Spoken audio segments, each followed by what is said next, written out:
अब चलते हैं जरा रशिया पे। रशिया पे ज़ेलेंस्की का हमला हुआ रिफाइनरी में, आप जानते हैं। रशिया थोड़ा परेशान है, रशिया ने डीजल के एक्सपोर्ट बंद कर दी कि डीजल की किल्लत है रशिया में। बट वो मेरा टॉपिक नहीं है, मेरा टॉपिक है आखिर हमारे बड़े भैया व्लादिमीर पुतिन तैयब अर्दोगन से किल से क्यों। सरगी लावरोव का बयान आया, और बयान अगर आप सुनेंगे तो हैरान होंगे। पर ये मिडल ईस्ट भी मुझे कभी कभी भाई समझ नहीं आता। आज खबरें आ रही हैं, ट्रम्प कह रहा था मैं तुम पे कैट्स का सैंक्शन हटा दूंगा, क्यों तुमने S-400 लाया। जनाब हटा, अभी हटा ही नहीं। पता लगा तैयब अर्दोगन ने तो S-400 आगे बेच दिया कतर को या यूएई को। ऐसी खबरें आ रही, कतर या यूएई ने S-400 90% कतर ने खरीदे। वो यूएई के इतने अच्छे संबंध तैयब अर्दोगन से नहीं है। कतरियों को उसने S-400 बेच दिया। इसका मतलब आप समझते हैं क्या, मैं आपको समझाऊं। रशिया को पता लगा, लावरोव तो कुर्सी से कूद गया, कहता what the hell, how can you sell my equipment. यार मेरा इक्विपमेंट है, मेरी मर्जी के बिना तू कैसे बेच सकता है किसी को। एंड अगेन वो इक्विपमेंट यारी दोस्ती देखते हुए दिया जाता है, जिससे रिलेशन उसको दिया जाता है। इसमें मंडी में थोड़ी है, ईबे पे थोड़ी बिक रहा कि आपने क्रेडिट कार्ड स्वैप कर दिया, मैंने बेच दिया आपके घर। कह रहा नहीं नहीं ऐसा नहीं है बॉस। और अब they are fuming with Tayyip Erdogan. Tayyip Erdogan Russia के फिनिश प्रोडक्ट्स का बहुत बड़ा बायर है, 3-4 बिलियन लेता था। उसने रशिया से प्रोडक्ट लिया, रशिया का माल 2 नंबर के मार्केट में, इस्लामी मार्केट में बेच दिया। यानी कि जो मान लीजिए उसने 1 बिलियन का खरीदा हो, उसने वो 2-3-4 बिलियन में आगे चिपका दिया। Russians are fuming. और जब ये खबर आई तो ग्रीस कूद गया मैदान में। ग्रीस कह रहा देखो देखो देखो ये पूरा जाती है, ये इसने साइप्रस नेटो कंट्री आधे साइप्रस पे कब्जा कर रखा है, और अगर आप इसे F-35 दोगे तो एक दिन भैया वो चाइना के पास पहुंच जाएगा। वाह वाह वाह वाह वाह। या वो एक दिन रशिया के पास पहुंच जाएगा, F-35 तुम्हारा टुकड़ों में चाइना और रशिया के पास पहुंच जाएगा। तो ट्रम्प साहब फिर मत बोलना, आहा मजा आ गया, वाह मेरे ग्रीक भाइयों वाह, I love you for this.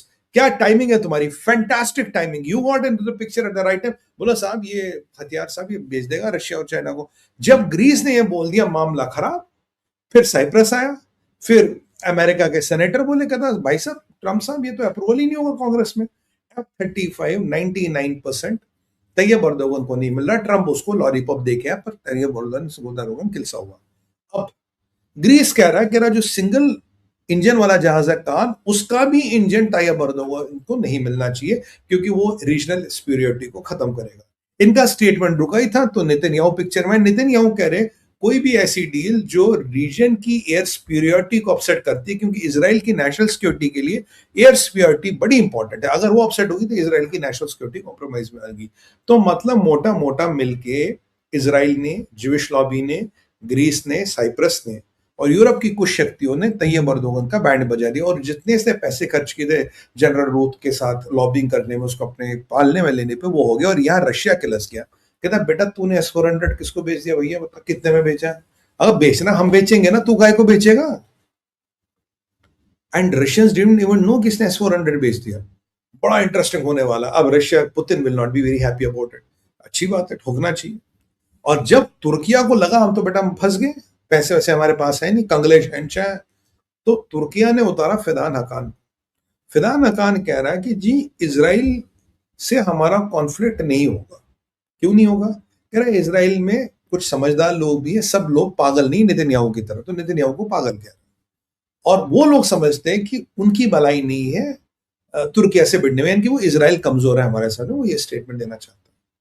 और इसराइल की जो पॉलिसीज है, नेतन्याहू की जो पॉलिसीज है, वो पूरे रीजन के लिए घातक है।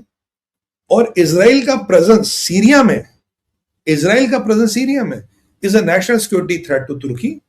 और इसराइल की पॉलिसीज, हमारा पूरा रीजन कहता है, पूरे रीजन की सिक्योरिटी के लिए इसराइल और नेतन्याहू की पॉलिसीज खतरनाक है।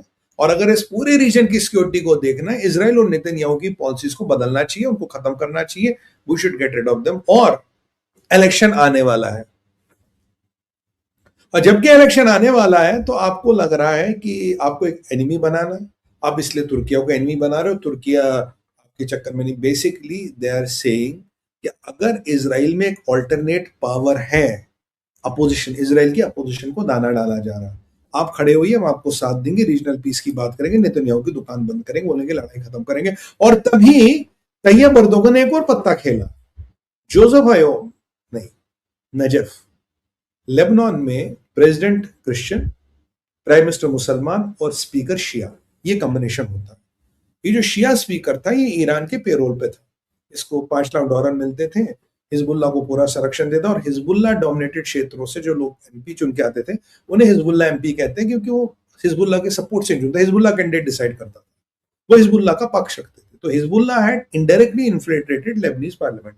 Joseph Aoun is very comfortable with Trump, और इनकी यूरोप में, मैं ध्यान कंट्री भूल गया, यूरोप में इनकी अभी इजराइल से मीटिंग भी होने वाली। अब जो शिया स्पीकर था उसकी चलती नहीं है, इज अ लॉस्ट फोर्स, क्योंकि खमेनी साहब गए, वो साला मामला खराब हो गया, ईरान के पास पैसे वैसे बचे नहीं और खाने को नहीं, अपने लफड़े चल रहे हैं। तो तैयब अर्दोगन को लग रहा है यार यहाँ वैक्यूम है, हिजबुल्लाह टूटा फूटा है, इस्लामिक जहाद है, शिया मलेशिया है, जुलानी है मेरे पास, यहाँ जॉर्डन में भी 3-4 मलेशिया है, पीछे हुतियों से भी मैं संपर्क बना लूंगा, why not I become the new खलीफा। न्यू खलीफा बनने के लिए मुझे कुर्दिस्तान से तेल मिलेगा, मैंने कुर्दों की, मैं ट्रंप को यूज करूंगा, वहां से यूएस मरीज निकल गए, तो Julani will use his influence over Kurds and will try to cut a deal, जहां से तेल पानी हमारा निकलता रहेगा, हमारा काम चलता रहेगा, सीरिया में तेल है, ठीक है। ये तैयब अर्दोगन का प्लान है। और Tayyip Erdogan to maintain his leverage से नजफ को बुला लिया। नजफ क्या है? नजफ सुन्नी मुसलमान है। तैयब अर्दोगन क्या? तैयब अर्दोगन सुन्नी मुसलमान है। इसने नजफ को बुला लिया, कहता तू भाई मेरे पास आ मिलने, क्योंकि Joseph is with Israel America Christian, ठीक है। शिया जो स्पीकर था वो किसी काम का नहीं रहा, बचा को नजफ। और नजफ का पॉइंट ऑफ व्यू है कि जब तक इजराइल लेबनान की जमीन पे, तब तक कोई पीस हो ही नहीं सकती, इजराइल को लेबनान की जमीन से निकालो। और जो इजराइल कहता हम लेबनान की जमीन से 1 इंच नहीं निकलेंगे जब तक इजराइल सेफ नहीं होगा। सही बात है भाई, अगर तुम हमें सेफ रखते हो तो हमें लेबनान की जमीन पे आने की जरूरत है, because you could not do your job, that is why we were here. ये इजराइल का कहना है। तो यहां मसला हो गया पेचीदा, मसला हो गया टेढ़ा। अब लेबनान में इजराइल का लेवरेज न्यूट्रलाइज करने के लिए नजफ गया है या कल जाएगा तैयब अर्दोगन से मिलने। अब कल क्या बम फूटेगा आपको रात को बताऊंगा, पर फिलहाल ये कहानी है। तो Tayyip Erdogan is hyper active. मैंने क्यों कहा डेंजर, इसके पास उम्र नहीं, ही डजंट हैव एज। जब खमेनी आए थे तो उसको पता मेरे पास 30-40 साल है, 20 साल है, 25 साल है, जो भी है। तैयब अर्दोगन के पास हार्डली 3 साल, 2-3 साल मैक्सिमम, उसके बाद उसकी कहानी खत्म, वो झुक के चला होगा। I don't know what disease is suffering from, age भी उसकी काफी, he may not be able to make it, age भी और डिजीज भी, व्हाटएवर। तो उसको पता टाइम कम है, जो करना अभी करना, अभी एक वैक्यूम है, खमेनी गया, can I become the new Khamenei, that is what Tayyip Erdogan is trying to do. ये बात आपको समझनी पड़ेगी। अब तैयब अर्दोगन के आगे चलते हैं। पाकिस्तान प्लीड्स। पाकिस्तान के इतने अपडेट है, मेरे पास मिनट है 5, तो मैं आपको सारे फटाफट बता दूं।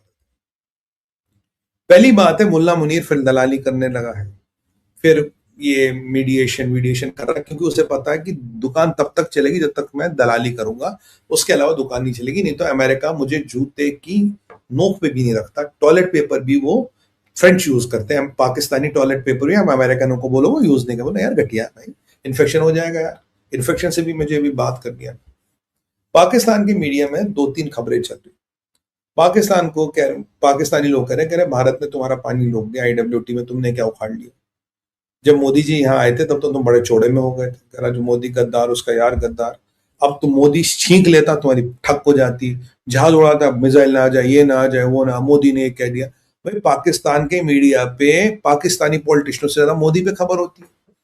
तो Modi is become the dominant player of Pakistan. Modi ने तुम्हें खत्म कर दिया, जैसे ईरान बार खत्म होगा तुम्हारी तो वक्त ही नहीं बची, तुम तो जियोपॉलिटिकली तुम्हें जीरो कर दिया। तुम हो कौन?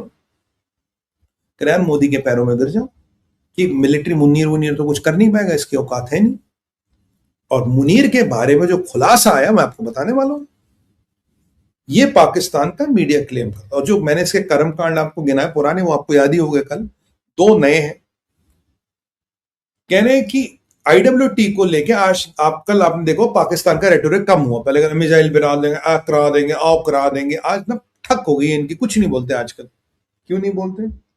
किसी ने इनको बता दिया, कहता मोदी से पंगे मत लो, तुम बात करते पता लगा ब्रह्मोस भेज दिए 2-4। और मोदी जी ने इंडोनेशिया में भी बात कर ली, मोदी जी ने अफगानिस्तान भी जीत लिया, मोदी जी ने सब जीत लिया, पैसिफिक न्यूजीलैंड सब जीत लिया। आज तो अफगानिस्तान का जो मिनिस्टर आया था यहाँ पे, वो भी कह रहा हमारा DNA सेम है। पहले इंडोनेशिया का मुसलमान कहता, अफगानिस्तान का पठान भी कहता हमारा DNA सेम है, हम हिंदू है। भाई माँ गांधारी तो वहीं से आई थी, आप जानते हो इस्लाम को 1400 साल हुए, भाई हिंदुइज्म तो पहले से 1 लाख साल से। अब अगर आप हिंदू है तो उसको बांधने में क्या हर्ज है, आपका डीएनए हिंदू है, ये आप कह रहे हो। अब भाई पढ़ा लिखा आदमी है, उमर क्या नाम है, मौलाना अंसरुल्लाह उमर, इंग्लिश इंग्लिश बोलता, कहता भाई मेरा डीएनए तो सेम है। तो मतलब यहाँ तो पाकिस्तान को झटका पे झटका लग रहा है, हम तो मतलब मुसलमान मुल्कों में भी पिट गए। अब कहानी ये हुई, किसी ने बोल दिया बेटा ऐसा ना हो कि भारत और अफगानिस्तान या कुछ सांड गांठ करके तेरी तबीयत से फोड़ दे, तू किसी लायक नहीं है, तू तो तेरे तो तशरीफ में बम है और तेरी औकात कुछ है नहीं, तो भारत तुम्हें ना फोड़ दे, इस चीज की चिंता करो। तो सर खबर आई है कि ये पहुंच गया सऊदियों के पास और कतरियों के पास, ऐसे बचा लो। क्यों बचाए भाई तुझे, तेरा साहब वो अगर भारत ने फोड़ दिया, ना इकोनॉमी में दम है ना मिलिट्री में दम है, दोनों की ठक हुई पड़ी है, तो क्या करें, क्या करोगे, कहता बचा लो मालिक। तो हम तुम्हें क्यों बचाएं, कहता देखो हम जिंदा रहेंगे तो आपके कमोड साफ करेंगे, आपका डब्ल्यूसी काम करेंगे, और आप पे होती होती ने अटैक किया तो आपको कैनन फोडर भी, तो चाहिए मैं पाकिस्तान की फौज लगा दूंगा, 10-20 हजार मरेंगे, हम कहेंगे बहुत बड़े जहीद बहुत बड़े शहीद हो गए, उनको तमगा वमगा देंगे, आपका काम चलता रहेगा। मोहम्मद बिन सलमान साहब का यार आइडिया तो अच्छा है। तो सुनने में आया है कि सऊदियों ने और कतरियों ने भारत को गुहार लगाई, डोवाल साहब को मोस्ट प्रॉब्ली, सर पाकिस्तान पे हमला मत करो सर। तो डोवाल साहब ने पूछा भाई क्यों हमला ना करें, क्यों ना करें पाकिस्तान पे, कह रहे सर अगर आप पाकिस्तान पे हमला करोगे हमारी सुरक्षा इंपैक्ट होती है। मतलब वो कैसे, बोला सर वो होती होती का लफड़ा चल रहा है और पाकिस्तानी हमें कैनन फोडर के लिए चाहिए, मरने के लिए आगे जो हमने पाकिस्तानी प्यादे पाल रखे हैं, तो नहीं तो अरब मरेंगे सर, तो आप थोड़ा अटैक वटैक ना करें, पाकिस्तानी को आगे रहने कहना ठीक है।